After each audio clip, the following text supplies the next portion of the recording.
പശ്ചിമേഷ്യ യുദ്ധഭീതിയിലാഴ്ത്തി Iran പരമോന്നത നേതാവ് ആയത്തുള്ള Ali Khamenei കൊല്ലപ്പെട്ട സംഭവത്തിൽ ഇന്ത്യൻ സർക്കാരിന്റെ നിശബ്ദതയെ ചോദ്യം ചെയ്ത മുതിർന്ന കോൺഗ്രസ് നേതാവ് സോണിയാഗാന്ധി രാജ്യത്തിന്റെ വിദേശ നയത്തിന്റെ വിശ്വസ്തതയെ ഈ മൗനം തകർക്കുമെന്ന് ദി ഇന്ത്യൻ എക്സ്പ്രസിൽ എഴുതിയ ലേഖനത്തിൽ സോണിയാഗാന്ധി മുന്നറിയിപ്പ് നൽകി. അന്താരാഷ്ട്ര വിഷയങ്ങളിൽ ഇന്ത്യ പുലർത്തുന്ന നിശബ്ദത നിഷ്പക്ഷതയായി കാണാനാകില്ലെന്ന് സോണിയാഗാന്ധി ആഞ്ഞടിച്ചു. ഒരു സുപ്രധാന രാഷ്ട്രീയ തലവൻ വധിക്കപ്പെട്ടപ്പോൾ പ്രതികരിക്കാതിരിക്കുന്നത് ആഗോളതലത്തിൽ ഇന്ത്യയുടെ ഉത്തരവാദിത്തങ്ങളിൽ നിന്നുള്ള ഒഴിഞ്ഞുമാറലാണെന്ന് അവർ ആരോപിച്ചു. ഇസ്രായേലും യുഎസും സംയുക്തമായി നടത്തിയ ആക്രമണത്തിലാണ് ഖമേനി കൊല്ലപ്പെട്ടത്. ചർച്ചകൾ പുരോഗമിക്കുന്നതിനിടയിൽ ഒരു രാഷ്ട്ര തലവനെ മറ്റൊരു രാജ്യത്തിന്റെ മണ്ണിൽ കടന്നുകയറി കൊലപ്പെടുത്തുന്നത് അന്താരാഷ്ട്ര നിയമങ്ങളിൽ വലിയ വിള്ളലാണെന്ന് സോണിയ ചൂണ്ടിക്കാട്ടി. ഇത് ലോകക്രമത്തിന്റെ തകർച്ച എളുപ്പത്തിലാക്കുമെന്നും അവർ പറഞ്ഞു. തുടക്കത്തിൽ ഇറാനിലുണ്ടായ വലിയ ആക്രമണത്തെ അവഗണിച്ച പ്രധാനമന്ത്രി നരേന്ദ്രമോദി പിന്നീട് ഇറാൻ നടത്തിയ തിരിച്ചടിയെ മാത്രം അപലപിച്ചതിനെ സോണിയ വിമർശിച്ചു. ആക്രമണത്തിന്റെ തുടർച്ചയായ കാരണങ്ങളെക്കുറിച്ച് മിണ്ടാതെ കേവലം ആശങ്ക പങ്കുവെക്കുന്നത് നീതിയല്ലെന്ന് അവർ പറഞ്ഞു. ഖമേനി കൊല്ലപ്പെടുന്നതിന് 48 മണിക്കൂർ മുമ്പാണ് പ്രധാനമന്ത്രി മോദി ഇസ്രായേൽ സന്ദർശനം കഴിഞ്ഞ് മടങ്ങിയതെന്ന കാര്യം സോണിയ ലേഖനത്തിൽ അടിവരയിട്ടു. നെതന്യാഹു ഭരണകൂടത്തിന് ഇന്ത്യ പിന്തുണ പ്രഖ്യാപിച്ചതിന് തൊട്ടു പിന്നാലെ ഇത്തരമൊരു ആക്രമണം നടന്നത് അന്താരാഷ്ട്ര തലത്തിൽ ഗൗരവകരമായ ചർച്ചകൾക്ക് വഴിവെച്ചിട്ടുണ്ട്. ഗാസയിൽ സ്ത്രീകളും കുട്ടികളും ഉൾപ്പെടെ ആയിരക്കണക്കിന് നിരപരാധികൾ കൊല്ലപ്പെടുന്നതിൽ ലോകമെമ്പാടും പ്രതിഷേധമുയരുന്ന സമയത്താണ് ഇന്ത്യ ഇസ്രായേലിന് അനുകൂലമായ നിലപാട് സ്വീകരിക്കുന്നതെന്ന് സോണിയ കുറ്റപ്പെടുത്തി. ഇത് ഇന്ത്യയുടെ പരമ്പരാഗത വിദേശ നയത്തിൽ നിന്നുള്ള മാറ്റമാണെന്നും അവർ നിരീക്ഷിച്ചു.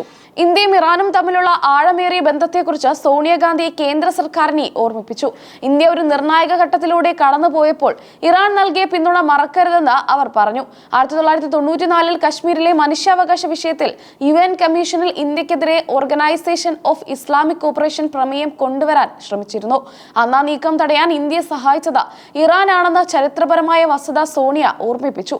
ഇന്ത്യയുടെ സാമ്പത്തിക വളർച്ചയുടെ ആദ്യഘട്ടങ്ങളിൽ കശ്മീർ പ്രശ്നം ഒരു ആഗോള തടസ്സമാകാതിരിക്കാൻ ഇറാന്റെ നിലപാട് സഹായിച്ചിട്ടുണ്ട്. ഇത്തരം ഒരു പഴയ സുഹൃത്ത് രാഷ്ട്രത്തോട് ഇന്ത്യ ഇപ്പോൾ കാണിക്കുന്ന നിലപാട് ദൗർഭാഗ്യകരമാണെന്ന് അവർ പറഞ്ഞു. 2001 അന്തരിച്ച മുൻ പ്രധാനമന്ത്രി അടൽ ബിഹാരി വാജ്പേയി ഇറാൻ സന്ദർശിച്ചതും ഇരു രാജ്യങ്ങളും തമ്മിലുള്ള ബന്ധം ഊട്ടിയുറപ്പിച്ചതും സോണിയ ലേഖനത്തിൽ പരാമർശിച്ചു.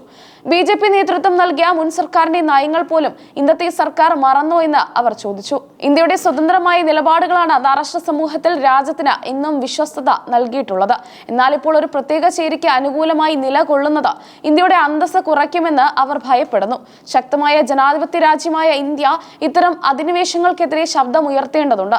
നിശബ്ദത പാലിക്കുന്നത് ലോകം കാടൻ നിയമങ്ങളിലേക്ക് മടങ്ങാൻ കാരണമാകുമെന്ന് സോണിയ മുന്നറിയിപ്പ് നൽകി. സോണിയാഗാന്ധിയുടെ നിലപാടിനെ പിന്തുണച്ച ലോക്സഭാ പ്രതിപക്ഷ നേതാവ് രാഹുൽ ഗാന്ധിയും രംഗത്തെത്തി.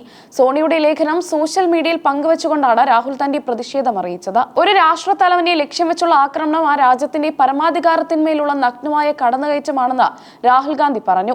വിദേശ നയത്തിലെ നിഷ്പക്ഷത കൈവിടുന്നത് ഇന്ത്യയുടെ പാരമ്പര്യത്തിന് ചേർന്നതല്ലെന്നും അദ്ദേഹം കൂട്ടിച്ചേർത്തു. ഇന്ത്യയുടെ വിദേശ നയത്തിന്റെ സ്വതന്ത്ര സ്വഭാവം ഇപ്പോൾ സംശയമുനയിലാണെന്ന് രാഹുൽ പറഞ്ഞു. ആഗോള വിഷയങ്ങളിൽ ഇന്ത്യയുടെ ശബ്ദം ദുർബലമാകുമെന്നത് രാജ്യത്തിന്റെ ഭാവിക്ക് ഗുണകരമല്ലെന്ന് അദ്ദേഹം അഭിപ്രായപ്പെട്ടു. പശ്ചിമേഷ്യയിലെ യുദ്ധ സാഹചര്യം ഇന്ത്യയുടെ ഇന്ധന സുരക്ഷയും പ്രവാസികളെയും ബാധിക്കുന്ന ഒന്നാണ്. അതുകൊണ്ട് തന്നെ ഇത്തരം വിഷയങ്ങളിൽ വ്യക്തമായ നിലപാട് സ്വീകരിക്കാൻ ഇന്ത്യ ബാധ്യസ്ഥമാണെന്ന് പ്രതിപക്ഷം കരുതുന്നു. ഖമേനിയുടെ മരണം നടന്ന ദിവസങ്ങൾ പിന്നിട്ടിട്ടും വിദേശകാര്യ മന്ത്രാലയം ഇതുവരെ ഔദ്യോഗികമായി അനുശോചനം രേഖപ്പെടുത്തുകയോ ആക്രമണത്തെ അപലപിക്കുകയോ ചെയ്തിട്ടില്ല. ഇത് നയതന്ത്ര വൃത്തങ്ങളിലും ചർച്ചയാകുന്നുണ്ട്. ഇറാൻ വിഷയത്തിൽ പാർലമെന്റിലും പുറത്തും ശക്തമായ പ്രതിഷേധം ഉയർത്താനാണ് കോൺഗ്രസ് ഉൾപ്പെടെയുള്ള പ്രതിപക്ഷ പാർട്ടികളുടെ തീരുമാനം. രാജ്യത്തിന്റെ വിദേശ നയത്തിൽ വരുന്ന മാറ്റങ്ങൾ ചർച്ച ചെയ്യണമെന്ന് അവർ ആവശ്യപ്പെടുന്നു.